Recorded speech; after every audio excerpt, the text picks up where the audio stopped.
नमः शिवाय। श्री सद्गुरुनाथ महाराज की जय। परमपूज्य गुरुदेवता श्री कलावती माता की जय। जय राधे कृष्ण, जय गोपाल कृष्ण, श्री गुरुदेव दत्त। ओम नमः शिवाय। आजचा अनुभव खूप सुंदर। सुरेखा शिंदे म्हणून आहेत, काकू म्हणत होत्या माझं माहेर कवठे आहे आणि त्या जयसिंगपूरमध्ये राहतात। तर त्या म्हणत होत्या गेली 27 वर्ष झाले मी आईंच्या मार्गामध्ये आहे म्हणतात त्या।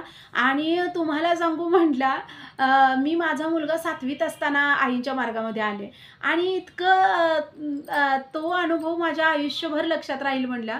का तर एकदा माझा मुलगा मुलांबरोबर खेळता खेळता गटारीमध्ये पडलेला होता आणि ते त्याला वरती काढताना ना इथं त्याच्या कपाळाला जखम झालेली होती आणि ती जखम म्हणल्या म्हणजे सुकून म्हणजे खूप मोठी खोक पडली आहे बाबा, खूप मोठी जखम झाली असं काही नाही, पण ती जखम सुकेनाच चिघळतच चाललेली होती म्हणल्या। आणि 1.5 महिना झाला म्हणल्या, 5-6 डॉक्टरांकडे दाखवलं पण एकाचाही गुण येईना आणि असं काय की बाबा खूप मोठं काहीतरी आहे असं पण नाही, पण ती जखम बरीच होईना, चिघळायला लागलेली होती म्हणल्या। आणि इथं कपाळाला म्हटल्यावर काय इथं काय सारखं पाणी वगैरे लागतंय असं पण नाही म्हणल्या, तरी सुद्धा ती जखम। मग मला पण टेन्शन यायला लागलं। माझ्या सासूबाई पण म्हणाल्या का पोराचं जखम बरी होत नाहीये वगैरे। आणि तुम्हाला सांगू म्हणल्या माझी एक मावशी आहे, माझ्या आईला 11 बहिणी आहेत म्हणल्या, म्हणजे मावस चुलत अशा बहिणी बहिणी ज्या सगळ्या मिळून आहेत त्या 11 जणी बहिणी आहेत म्हणल्या।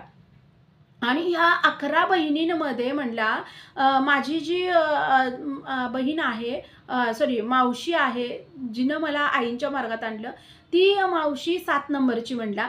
आणि ती कधी जास्त एवढ्या सगळ्या बहिणींमध्ये जास्त मिक्स व्हायची नाही, म्हणजे सगळ्यांना असं वाटायचं की ती खूप गर्विष्ठ आहे वगैरे, पण असं नाही। आईंच्या मार्गात आल्यामुळं तिचं खूप चांगलं होत गेलं, आईंच्या कृपेने सगळं चांगलं होत गेलं म्हणल्या। पण ती आईंच्याच खूप जास्त जवळ असल्यामुळं तर आता मी स्वतःवरनं अनुभव घेते म्हणल्या की होतंय असं की माणूस थोडासा ना जगापासून वेगळा होतोय गुरुमार्गात आल्यानंतर आणि तो आपल्या धुंदीत जगायला लागतोय। तसंच होतं म्हणल्या मावशीचं, आपली फॅमिली आपण आणि काहीतरी कोण गेलं किंवा कार्यक्रम असेल तरच मावशी यायची म्हणल्या। एवढ्या 10 बहिणी सारख्या गोळा व्हायच्या म्हणल्या, पण ती एकटीच मात्र कधीतरीच असं कार्यक्रमाला असायची। जयसिंगपूरमध्ये तिचं काम होतं प्रॉपर्टीचं म्हणून ती आलेली होती आणि म्हणल्या माझं लग्न होऊन माझा मुलगा 7वीत गेला, माझ्या लग्नाला ती आलेली होती म्हणल्या।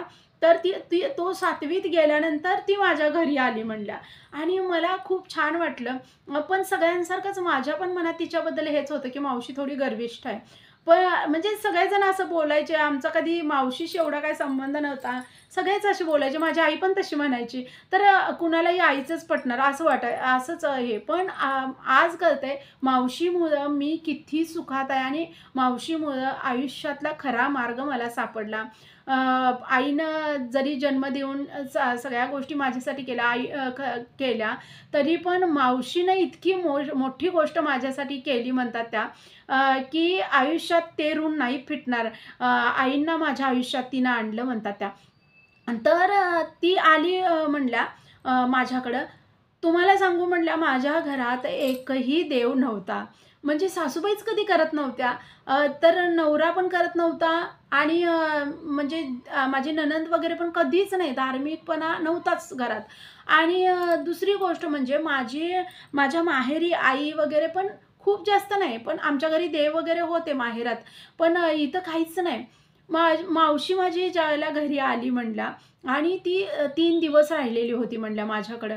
तर तुम्हाला सांगू म्हणल्या ती म्हणजे प्रातस्मरण तिला करायची सवय होती, तर ती माझ्या घरी सकाळी कसं करणार म्हणून ती दुपारी करायला लागलेली होती माझ्या घरी आल्यानंतर। म्हणजे सगळे माझे सासूबाई वगैरे खाऊन झोपायच्या, माझे मिस्टर नसायचे घरात, मग ती दुपारचं प्रातस्मरण बसून करायची म्हणल्या। 3 दिवस होती तर। तर त्या म्हटल्या मला एवढं आश्चर्य वाटलं तिचं, का तर तिनं आल्या-आल्या पहिल्यांदा घर वगैरे पहिल्यांदा बघितलं ना तिनं माझं, तर मग म्हटल्या खूप चांगलं माझं घर म्हणल्या।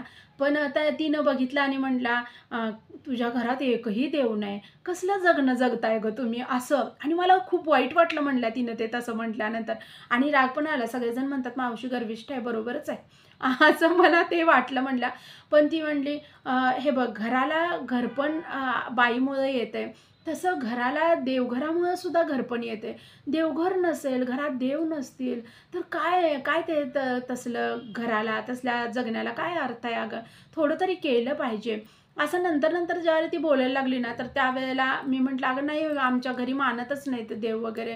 कधीच ह्यांनी काही करत नाहीत." माझ्या सासूबाईंनी कधीच काही केलेलं नाही. कधीच म्हणल्या कधी काही केलेलं नव्हतं. मग तरी त्यांनी करू देत अगर ना करू देत. आता तुझ्या संसाराला इतकी वर्ष झाली. एखादा देव तरी काहीतरी मानायचा गं. आपली श्रद्धा पाहिजे कुठेतरी. वाईट वेळ आले तर माणसं प्रत्येक वेळेला नाहीत उपयोगी पडू शकत. त्यांच्याकडेच आपल्याला हात पसरावे लागतात. त्यांच्याकडेच आपल्याला हात जोडून नम्र व्हावं लागतंय. तर पहिल्यांदा मला तिचं काही बोलणं एवढं हे वाटलं नाही म्हणला. आणि नंतर आम्ही जेवायला, मुलगा शाळेतून वगैरे आला. आम्ही जेवायला बसलो म्हणलं आणि जेवायला बसल्यावर तिनं, "काय लागलं रे कपाळाला?" असं ती बोलली. तर "अगं काय बघ लागलंय." आणि ते पडला होता तो. आणि 1.5 महिना झाला ते जखमच सुकेना झाल्या. 5-6 डॉक्टरांना दाखवलं. असं मी बोलले म्हणला. तर मग ती दुपारी सगळं जेवणं वगैरे झाल्यानंतर सासूबाई हे करायला गेल्यानंतर, झोपायला वगैरे गेल्यानंतर ती मला बोलली. मला म्हणली, तुमच्या चालत नाही म्हणून विचारते, त्याला अंगारा लावू का आईंचा?" आणि तुम्हाला सांगू, मी म्हटलं, "हां, ठीक आहे लाव." तर ती ती ती मला बोलली, "खरं 2-3 दिवस काही नॉन-व्हेज वगैरे किंवा अंडी वगैरे तुम्ही करताय ते तसलं काही त्याला देणार नसलीस तर लावते. मी आहे तोपर्यंत." "नाही, तू आहेस तोपर्यंत आम्ही काही करणारच नाही तसलं." मी बोलले म्हणलं तिला. तर ठीक आहे म्हणली. मग तिनं तो अंगारा लावला. तुम्हाला सांगू, मला एवढं आश्चर्य वाटलं. त्या अंगाराने एका दिवसात त्याची जखम वाळली. 1.5 महिना ती जखम वाळतच नव्हती, सुकतच नव्हती आणि एका दिवसात ती जखम सुकली. कुणाला तरी वळवून घ्यायचं असेल ना, तर असे गुरु काहीतरी चमत्कार करतात. आणि नंतर मग एकदा ते मार्गात आलं, की तशा मग त्याला प्रत्येक आपण म्हणतो ना, ते काय ठोक्याचे घाव सोसावे लागतात, असं काहीतरी असतं ना. तर ते घाव पण देऊन हे करतात. का तर आपण प्रत्येक परिस्थितीला सामोरं पण अगदी खंबीरपणाने गेलं पाहिजे. तेवढी पण आपली नंतर मग तयारी करून घेतात. तर तुम्हाला सांगू म्हणल्या, ते बरं झाल्यानंतर मला खूप भारी वाटलं म्हणल्या. आणि मी म्हटलं, "अगं तुझ्या अंगाऱ्यामध्ये त्यांनी आईंनी तुझ्या औषध पण दिलंय का काय?" तर "अगं नाही, खरंच तुला सांगते, ते अगदी सगळ्या रोगांवरचं औषध आहे आमचा अंगारा म्हणजे. आमच्या आईंचा अंगारा म्हणजे सगळ्या रोगांवरचं औषध आहे." असं त्या बोलल्या. मावशी बोलली म्हणल्या. आणि मग मला मला खूप आश्चर्य वाटलं. आणि ती मग ज्यावेळेला दुसऱ्या दिवशी ज्यावेळेला ती भजन करायला बसली ना, तर त्यावेळेला मी पुस्तकात बघत राहिले तिच्याकडं. पुस्तकात काय म्हणते वगैरे ते पुस्तकातलं हे. मग तिनं माझ्यासमोर पुस्तक सरकवलं आणि ती भजनं म्हणायला लागली. छान वाटली मला भजनं. आणि मग मला म्हटली, "तू करशील का?" तर मला पण ते मुलाचं हे झाल्यानंतर मला पण हे आलं, सगळ्या इच्छा पूर्ण होतात का गं? तर ती मला बोलली, सगळ्या इच्छा पूर्ण होतात का नाही, पण आपल्याला जे छान आहे, आपल्यासाठी जे योग्य आहे, ते मात्र आई नक्की देतात. आणि जे आपल्या हिताचं आहे, ते मात्र नक्की आई देतात. तर मला ते काय ते रुचलं नाही म्हणलं. म्हणजे मला काय ते तिच्या बोलण्याचं एवढं हे वाटलं नाही. पण इच्छा पूर्ण होतात ना, तर मग ती थोडी थांबली आणि म्हणली, "हां, सगळ्या इच्छा पूर्ण होतात." असं म्हणली. म्हणजे एखाद्या वेळेस तिला वाटलं असेल, हिच्या डोक्यावरून जाणार, आता काही हिच्या डोक्यात शिरणार नाही सांगितलं तरी. आणि हिला अशाच पद्धतीने समजवावं लागेल. तर मग मी म्हटलं, ठीक आहे, मग मी करेन." तर मग मावशी दुसऱ्या दिवशी 5-6 वाजता जाणार होती म्हणल्या. तर मग मला तिनं 2-3 वेळा अगदी मनापासून विचारलं, "तू करशील ना नक्की? तर मी ठेवते, नाहीतर मी काही ठेवणार नाही. तुझ्या घरात आधीच काही करत नाहीत. तू पण काही एवढं कधी केलेलं असतंस, तर घरात एखादा देव असता, तर तू पण काही करणारी नाही आहेस. तर करणार असशील तर ठेवते. उगीच आईंचा अपमान नको नाहीतर. उगाच मी पुस्तकं इथं ठेवणार, ती धूळ वगैरे बसणार. तू नाहीस व्यवस्थित हे केलं तर." "नाही, नाही, मी व्यवस्थित हे करेन," असं मी बोलले. मग तिनं मला जायच्या दिवशी बालोपासनेच्या 3-4 वेळा चाली शिकवल्या. सगळ्या चाली शिकवल्या बालोपासनेच्या. आणि म्हटली बालोपासना म्हणत जा. त्याच्यानंतर तिनं मला एक पुस्तक पण दिली आईंचं वाचण्यासाठी. आता आठवत नाही म्हणल्या त्या काकू, बरेच वर्ष झाली ते पुस्तक हे होऊन. आणि तिनं म्हणजे कुठलं दिलेलं आता माझ्या काय एवढं लक्षात नाही. आपण तिने एक पुस्तक दिलेली होती, बालोपासनेचं पुस्तक दिलेली होती म्हणल्या. आणि मला म्हणली की आईंकडे मागत जा, जे पण तुला पाहिजे, तुला वाटते की हे संसारासाठी महत्त्वाचं आहे माझ्या, तर आई ही इच्छा पूर्ण करा, असं मागत जा, रोजच्या रोज यातलं वाचत जा, थोडं थोडं करत हे होईल म्हणल्या. लगेच काही कुठल्या गोष्टी पूर्ण होत नसतात, असं तिनं बोलली म्हणल्या. आणि मी ठीक आहे म्हणलं तिला म्हणलं. आणि ती गेली म्हणल्या. ती गेल्यानंतर मी लगेचच बालोपासना वाचायला घेतली म्हणल्या. आणि त्या दिवशी माझे मिस्टर म्हणल्या, म्हणजे ते 7:30 पर्यंत वगैरे यायचे घरी. त्या दिवशी माझ्या मिस्टरांना यायला अचानक वेळ झाला. आणि मग मला भीती वाटायला लागली. अरे 7-7:30 पर्यंत येणारा माणूस 8:30-9 वाजत आले तरी येईनात. काहीच कळेना. आणि म्हटलं ह्यानी आता कसं मोबाईल वगैरे आहेत, त्याला मोबाईल तरी कुठला म्हणला त्यावेळेला. आणि मग मला असं भीती वाटायला लागली. ए बाई, मी हे उगाचच पुस्तक वाचलं, हे पुस्तक वाचल्यामुळे असं झालं काय? असं वाटायला लागलं म्हणलं. आणि 9, 9:30 वाजले. 9:45 होत आले. सगळे माझे सासूबाई असं म्हणजे घाबरल्यासारख्या करायला लागल्या. मला पण भीती वाटायला लागली, की ह्यांनी एवढा वेळ झाला काय येईनात. आत-बाहेर, आत-बाहेर आम्ही दोघी पण करायला लागलेलो होतो म्हणल्या. आणि 9:30 10 वाजता ह्यांनी आले घरी. घरी आल्यानंतर म्हणल्या सासूबाई इतक्या घाबरलेल्या होत्या. त्यांनी "काय झालं, काय झालं?" असं करून. "अगं काही नाही, माझ्या मित्राकडे थोडं गेलेलो होतो आणि त्याच्या घरी वेळ झाला." असं त्यांनी बोलले. पण नाही, असं कधीच तू जात नाहीस. नाही, नाही, सगळे मिळून आज गेलेलो होतो आणि म्हणून थोडा वेळ झाला. आणि मला त्यांचं अचानक ठरल्यामुळं मला काही सांगणं झालं नाही. मला म्हणजे काल वगैरे झालं असतं, ठरलं असतं, तर मी कालच सांगितलं असतं. असं त्यांनी बोलले म्हणल्या. आणि मग आम्हाला जीवात जीव आला. पण मला असं वाटायला लागलं, ते पुस्तक वाचल्यामुळं असं झालं का बाबा? असं माझ्या कुठेतरी मनात आलं. आणि त्याच्यानंतर दुसऱ्या दिवशी पुस्तक वाचू का नको? ह्यांनी आहेत तोपर्यंत वाचून घ्यावं का काय? असं म्हणजे मनात हे यायला लागलं म्हणल्या. तरीही मी पुस्तक वाचन केलं म्हणल्या. दुपारी मी पुस्तक वाचन केलं. पण त्या दिवशी त्यांनी यायच्या त्याच टाईमला बरोबर आले म्हणल्या.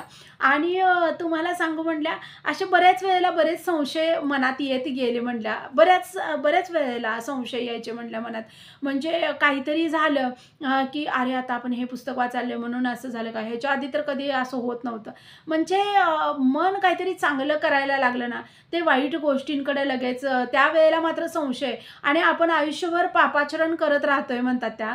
पण त्यावेळेला कधी ह्याच्यामुळे हे झालं असेल का? हे आपण असं पाप केलं म्हणून हे झालं असेल का? असं नाही आपण विचार करत म्हणलं. पण एखादी चांगली गोष्ट करायला लागल्यावर मात्र त्याच्यात ते करताना काहीतरी अडथळे आले किंवा काहीतरी संकट आली, तर लगेच आपण म्हणतो, "हे बाबा, हे करायला लागल्यापासूनच जास्तच त्रास व्हायला लागलाय, तर हे सोडून देऊया." असं आपण म्हणतोय म्हणल्या. तर तसंच माझं बऱ्याच वेळेला असं झालं, की मनात शंका यायच्या. हे करायला लागलो म्हणून असं व्हायला लागलंय का? असं माझ्या मनात यायचं म्हणल्या. तर तुम्हाला सांगू म्हणल्या, असं 10 ते 15 वेळा माझ्या मनात आलेलं होतं म्हणल्या, की म्हणजे ह्या गोष्टीमुळे हे गोष्ट चालू केल्यावर का तर ना, ज्यावेळेला आईंचं सुरू केलं म्हणलं, त्याच्यानंतर एक 5-6 दिवसात एवढी घरात मोठी भांडणं झाली, एवढी भांडणं तुम्हाला काय सांगू म्हणल्या. मला असं वाटायला लागलं की बाबा हे करायला लागलो म्हणूनच मावशीनं काहीतरी उगीचच बाबा मला सांगून गेले. असं 2-3 दिवस भांडणं घरात चालू होती म्हणल्या, मी करायला लागल्यावर. आणि मग मला शंका यायला लागली, की नको काय. मग तुम्हाला सांगू म्हटल्या, मला असं वाटायला लागलं, की आईकडं जाऊन यावं. आईकडं जाऊन यावं. मग आईकडे गेले मी म्हणल्या. मुलाला घेऊनच मी आईकडे गेले म्हणल्या. आईकडे गेले आणि तिला म्हटलं, असं-असं म्हणलं मावशीनं हे दिलंय म्हणल्या. म्हणलं पुस्तकं वगैरे दिलेत आणि मला थोडासा त्रासच वाटायला लागलाय ते हे केल्यापासून. तर आई मला त्यावेळेला बोलली म्हणल्या, "ते काय देवाचं आहे. देवाचं करताना शंका नाही घ्यायची. आता शेवटी त्यानं जन्म दिलाय, तोच आपल्याला घेऊन पण जाणार आहे. तर ते करताना कशाला शंका घ्यायची. करायचं असलं तर मनापासून करायचं." असं आई मला बोलली. आणि मग मी तेच मनात ठेवलं, की करायचं आहे आपल्याला तर मनापासून करायचं. मग काहीही असेल. आणि मग म्हटल्या मी तसंच परत बालोपासनेचा आणि ते पुस्तक वाचनाचा, नामस्मरण खूपसं काही त्यावेळेला तिनं सांगितलेलंच नव्हतं म्हणल्या. नाहीच असं म्हणजे काय ओम नमः शिवाय म्हण वगैरे असं काहीच मला तिनं सांगितलेलं नव्हतं म्हणल्या. फक्त मी असंच पुस्तक आणि बालोपासना एवढंच करत होते म्हणल्या. नामस्मरणाचं काहीच लवलेश पण नव्हता म्हणल्या मला माहिती. काय घेतात ना आम्ही ते पण मला माहिती नव्हतं म्हणल्या आईंच्या ह्याच्यात. फक्त ते पुस्तकात वरती लिहिलेलं होतं ओम नमः शिवाय ते पण मला काही एवढं कळलेलं नव्हतं की ओम नमः शिवाय म्हणायचं वगैरे. तर मग म्हटल्या मी फक्त तेवढं 2च करायचे बालोपासना वगैरे. आणि त्याच्यानंतर म्हटल्या जवळजवळ 3.5-4 महिने उलटून गेले आणि मावशी परत आली. तिच्या प्रॉपर्टीची कामं चालू होती त्यामुळे ती यायला लागली होती. पण मला आईंना मार्गात आणायचं होतं ही दुसरी गोष्ट होती म्हटल्या. आणि मग त्यावेळेला आल्यानंतर मला म्हटली, "नेम चालू आहे का?" तर "होय, नेम चालू आहे" वगैरे.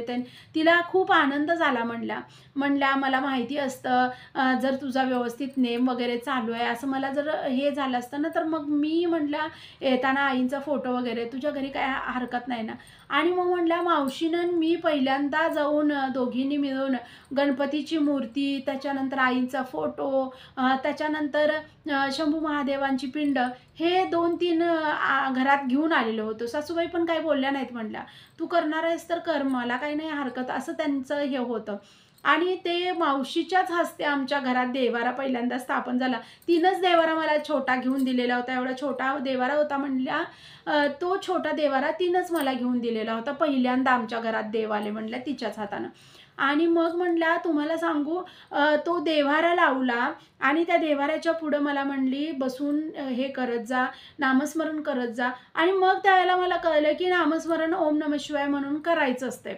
आणि मग त्या मला बोलल्या, तू करतेस हे खूप चांगलं आहे. आई तुला लवकर जवळ घेतील." असं मला बोलली म्हणल्या मावशी. आणि मावशी 3-4 दिवसानं परत गेली आणि मी देव्हाऱ्यापुढं बसून रोज मग नामस्मरण करायला लागले. रोज बालोपासना करायला लागले, पुस्तक वाचन करायला लागले. आणि तुम्हाला खरं सांगू म्हणल्या त्या प्रभावानं खूप खूप चांगला मला बदल होत गेला. मला खूप वर्ष म्हणजे मुलानंतर म्हणजे संततीच नव्हती म्हणल्या. तर मला लगेचच म्हणल्या 1 वर्ष 2 वर्ष झाले असतील म्हणल्या आईंच्या सेवेला. आणि तर मंदिर पण मला माहिती पडलं. त्याच्यानंतर मग मंदिरात वगैरे पण मी जायला लागले. आईंच्या भजनाला वगैरे पण जायला लागले. आणि मग म्हणल्या 1 वर्ष 2 वर्षाच्या ह्याच्या मध्ये मला मुलगी झाली. खूप वर्षानं मला संतती झाली म्हणल्या दुसरी. आणि मग ते का तर काही प्रॉब्लेम होता काय माहीत नव्हतं, पण ते खूप वर्षानं झाली म्हणल्या. आणि मग त्याच्यानंतर मग म्हणल्या मुलगी वगैरे सगळी व्यवस्थित झाल्यानंतर मुलीच्या वेळेला पण आम्ही खूप घाबरलेलो होतो म्हणल्या, की इतक्या वर्षानं राहिले वगैरे ते. आणि त्रास होत होता मला त्यावेळेला खूप जास्त त्रास होत होता. तर सगळ्यांना असं वाटत होतं नॉर्मल डिलिव्हरी होऊ दे वगैरे. आणि नॉर्मलच झाली म्हणल्या आईंच्या कृपेनं. सगळं व्यवस्थित मुलगी वगैरे सगळं. आणि मुलीला तुम्हाला खरं सांगू म्हणल्या जन्मापासून गर्भातच आईंचा सहवास तिला मिळाला. त्यामुळं मुलापेक्षा मुलगीच्या स्वभावामध्ये, तिच्या वागण्यामध्ये, तिचं शारीरिक जी क्षमता आहे, मुलापेक्षा सगळ्या गोष्टीत ती व्यवस्थित झालेली होती म्हणल्या. सगळ्या गोष्टीतच आजही बघितलं तर तो गर्भात जे त्याच्यावर संस्कार होत असतात ना, त्याचा खूप मोठा परिणाम असतोय म्हणल्या. ती गर्भात असतानाच माझ्याकडं नामस्मरण खूप झालं, बालोपासना रोजच्या रोज व्हायची, वाचन व्हायचं. ह्या सगळ्या गोष्टींमुळं मुलगी माझी जन्मजातच खूप हुशार, खूप शांत स्वभावाची आणि खूप म्हणजे खूपच जास्त हेल्दी तर होतीच म्हणल्या, पण म्हणजे खूपच जास्त विचारी झालेली आहे म्हणल्या माझी मुलगी. आजही तो डिफरन्स आहे दोघांमध्ये म्हणल्या. आणि ज्यावेळेला मग ते मूल जसं मोठं व्हायला लागतंय त्याच्यातले गुण दिसायला लागतात म्हणल्या. ते तिचे वेगळेच गुण दिसायला लागल्यावर माझ्या सासूबाई त्यांनी खरंच म्हणायला लागल्या, "खरंच गं तुझ्या ते देवाचं करतेस ना तू तुझ्या आईचं, तर ते म्हणल्या ते पोरीमध्ये उतरले." हे त्यांनी स्वतः कबूल केलं म्हणल्या. ते स्वतः त्यांनी कबूल केलं.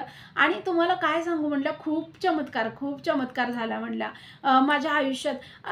तुम्हाला सांगू म्हटल्या माझी मुलगी झाल्यानंतर म्हणजे ते ऑपरेशन वगैरे जे असतंय ते करायला लागणार होतं म्हणल्या.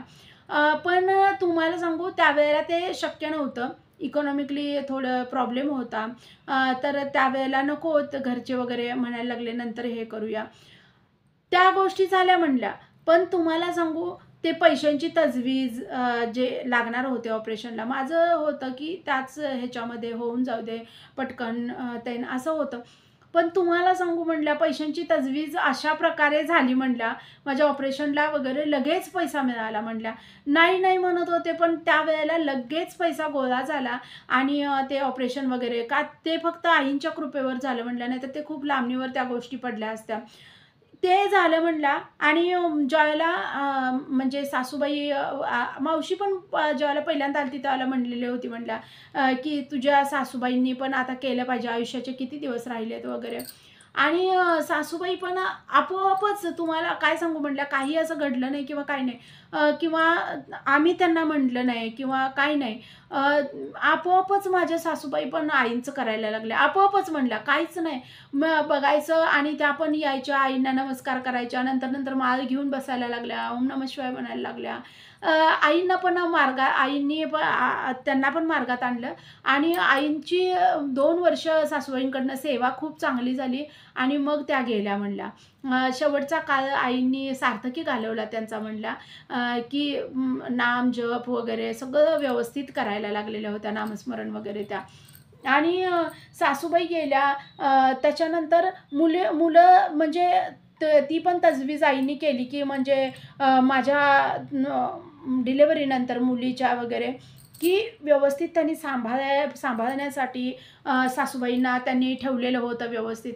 मुलगी मोठी झाली ते जराशी आणि मग त्या सासूबाई माझ्या गेल्या म्हणल्या. आणि एक खूप मोठा अनुभव म्हणला, आम्ही एकदा गावी गेलेलो होतो म्हणल्या, म्हणजे माझ्या मिस्टरांच्या इकडं गावी गेलेलो होतो म्हणल्या.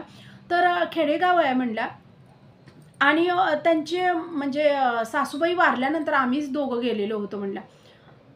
त्यांच्या आत्या वगैरे ते ना, आणि तुम्हाला सांगू म्हणल्या, आम्ही त्यांच्या घरी गेलो आणि अगदी म्हणजे पडायला भिंत आलेली होती म्हटल्या.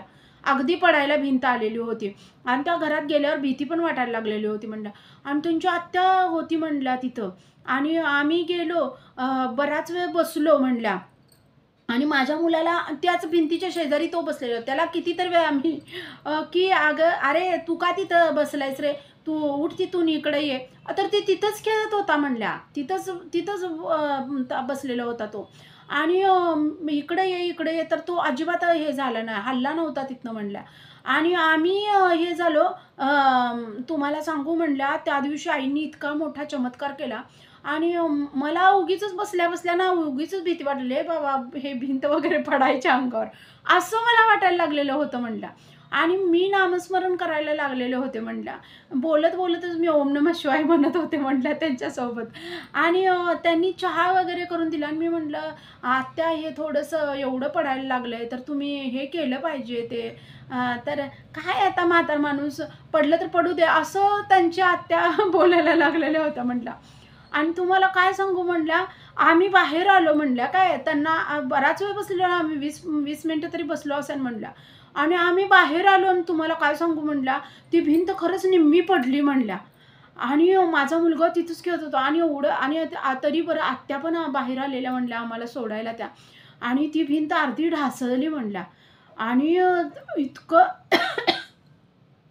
इतकं मला हे झालं म्हणलं आणि सगळेजण एवढं घाबरलं आणि आत जाऊन बघितलं तर निम्मी भिंत ती ढासळलेली होती म्हणल्या. आणि निम्मी भिंत आणि माझा मुलगा तिथंच होता. जर तिथं आम्ही आणि एक 2-4 मिनिटं थांबलो असतो, तर माझ्या मुलाच्या अंगावर, आमच्या पण अंगावर ती भिंत पडली असती म्हणल्या. आणि आईनी खूप मोठ्या संकटातनं त्यावेळेला पण बाहेर काढलं म्हणल्या. मला इतकं आश्चर्य वाटलं आणि मग मी माझ्या मिस्टरांना सांगून ते भिंत वगैरे ते रिपेअरी करायला लावली त्या आत्यांची. आईनी ती कृपा केली त्यांच्यावर पण ती कृपा केली. त्या पण म्हणल्या, "बाई, तुझ्यामुळं तुम्ही आला म्हणून मी वाचले, नाही तर मी तिथंच बसते, मी कशाला बाहेर येता." असं म्हणल्या आत्या. आणि तुम्हाला सांगू आईनी आमच्याबरोबर त्यांना पण त्या संकटातनं बाहेर काढलं म्हणल्या. पण तुम्हाला सांगू असे छोटे-मोठे खूप सारे अनुभव आलेत म्हणल्या त्या. आणि सॉरी, हे झाल्यानंतर मला आत्ता आठवलं, की आणखी एका काकूंनी पण मला अनुभव खूप दिवस झाले ते शेअर करून त्यांनी. आणि त्यांनी सांगितलं होतं, सॉरी त्यांनी सांगितलेलं होतं की नाव वगैरे सांगू नका, गावाचं नाव पण सांगू नका, असं त्यांनी सांगितलेलं होतं. आणि त्या म्हणजे WhatsAppला त्यांचा मेसेज येतोय. मेसेज आल्यानंतर मग माझ्या लक्षात येतं त्यांचा अनुभव शेअर करायचा आहे आणि परत मी अनुभव शेअर करताना ते राहून जातंय. तर त्या सांगत होत्या की माझी आई गेली आणि त्याच्यानंतर म्हणजे माझ्या मिस्टरांची ट्रान्सफर जिथं झालेली होती, तिथंच मला आईंच्या मंदिरात जाण्याचा योग आला आणि मला आई मिळाल्या. तर माझी मुलगी घरी येऊन माझ्या मिस्टरांना पण सांगायची म्हणल्या, की बाबा आणि तिथं एक ज्या आहेत ना, भजनाला आम्ही गेलेलो, तर तिथं ज्या आहेत ना, त्या सेम आजीसारख्या. आणि मला असं वाटायला लागलं होतं म्हणल्या, की आईंच्या रूपानं मला आईच परत माझ्या आईसारखंच आई दिसतात म्हणल्या. तसंच शांत स्वभाव होता माझ्या आईंचा तेन, असं काकू म्हणत होत्या.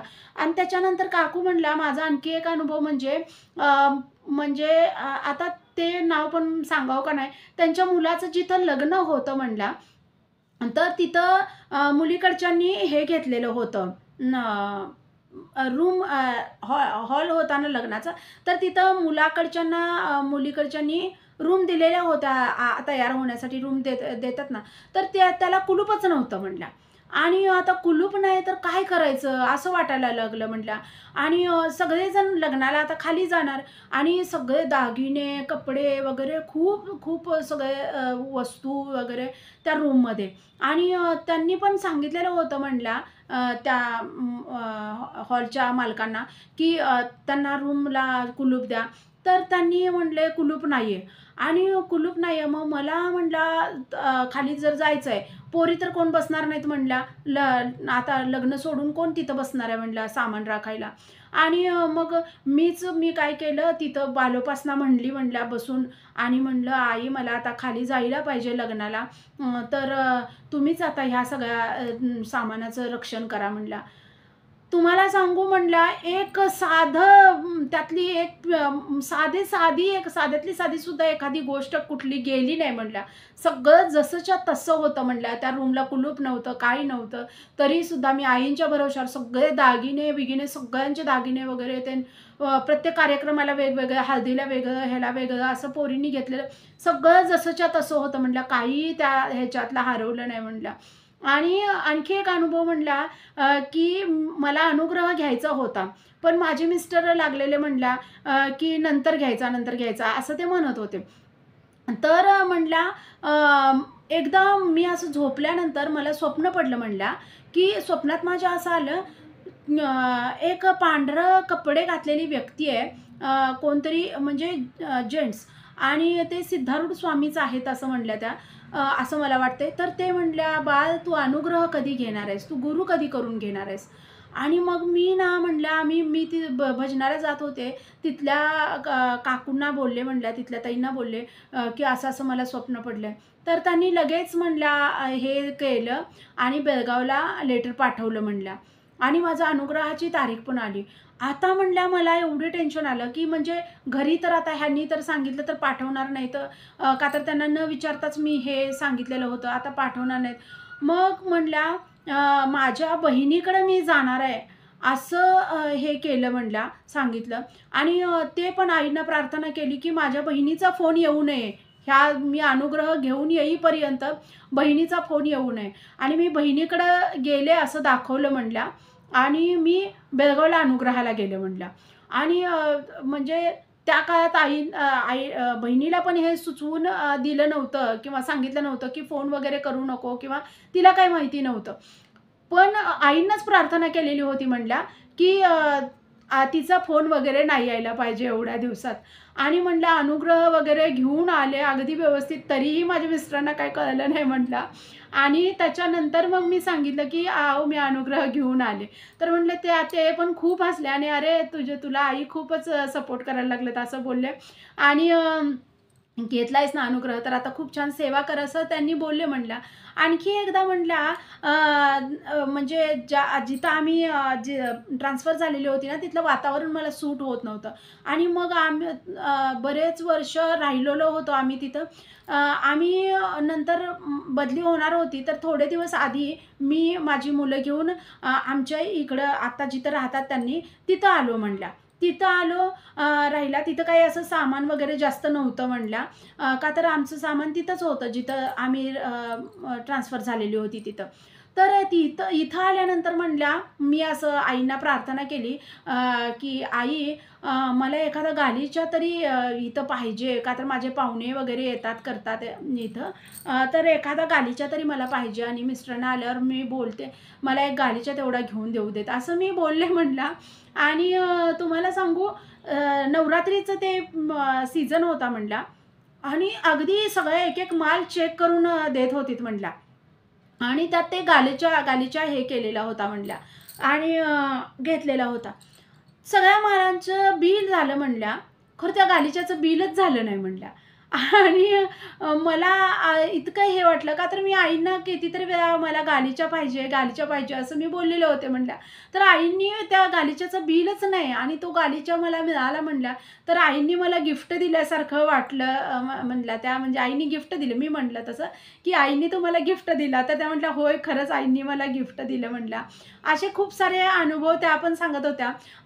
आणखी आणखी 1-2 अनुभव त्यांनी सांगितलेले होते. आता माझ्या एकदम ते लक्षात येईना. ते आता अचानक नाहीतर मी काय करते, आधी अनुभव ऐकते आणि मग मी ते अनुभव शेअर करते. तर ह्यांचा अनुभवात मी एकदम त्यांचा ते 2-3 दिवसापूर्वी मी ऐकलेला होता, की शेअर करायचं म्हणून. खरं माझ्या लक्षातच राहत नव्हतं. तर त्या म्हणत होत्या असे खूप सारे अनुभव, त्या पण काकू सांगत होत्या, की असे खूप सारे अनुभव. हां, आणि मुलाचं लग्न ठरत नव्हतं असं काहीतरी त्या म्हणल्या. मुलाचं लग्नसुद्धा आईंच्या कृपेनं ठरलं असं काहीतरी तर म्हणल्या त्या. सॉरी, मला इतकं असं नीट आठवेना. खूप वेळ त्यांनी पण बोलत होत्या. त्यामुळं खूपसं काही नाही हे झालेलं माझ्या लक्षात नाही आता. पण मी परत आणि एखादं काहीतरी त्यांचं राहिलेलं असेल, तर मी नंतर आणि हे सांगेन. मी व्यवस्थित ऐकून मी सांगेन. जे आठवलं मला, अचानक आठवलं, तेवढे त्यांचे अनुभव मी सांगितलेले आहेत. आणि काही राहिलेलं असेल, तर मी नंतर व्हिडिओ नीट ऐकून परत आणि त्यांचा अनुभव शेअर करेन. तर असे छान-छान अनुभव सगळ्यांना येऊ देत. व्हिडिओ आवडला तर लाईक, शेअर आणि सबस्क्राईब. श्री सद्गुरुनाथ महाराज की जय. परमपूज्य गुरुदेवता श्री कलावती माता की जय. जय राधे कृष्ण, जय गोपाल कृष्ण. श्री गुरुदेव दत्त. ओम नमः शिवाय.